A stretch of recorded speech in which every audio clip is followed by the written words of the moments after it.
पिंपळगाव बसवंत येथील जंगम पेट्रोल पंपाच्या जवळ मुंबई आग्रा महामार्गावर गोरक्षकांनी सकाळच्या सुमारास एक आयशर टेम्पो पकडला असून त्यामध्ये तब्बल 40 गायी आहेत.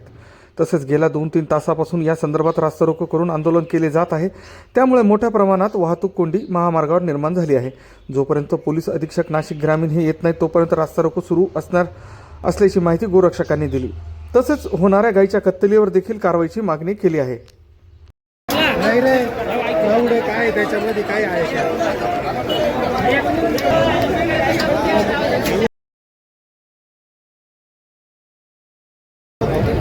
जी काही गोरक्षकांनी ही जी काही गायींची गाडी पकडली, अखंड हिंदुस्थानाची अस्मिता आमची गोमाता आहे आणि ज्या गोमातेची हत्या करण्यासाठी कत्तलखान्यामध्ये नेण्यासाठी आज जर आपण तुम्ही ते दृश्य जर बघितलं असेल तर या 60 गायी अक्षरशः त्यांच्या माना गळफासासारख्या वरती बांधून या ठिकाणी घेऊन जात आहे आणि याला पोलीस प्रशासन सहकार्य करतं याचं खऱ्या अर्थाने निंदनीय ही गोष्ट आहे.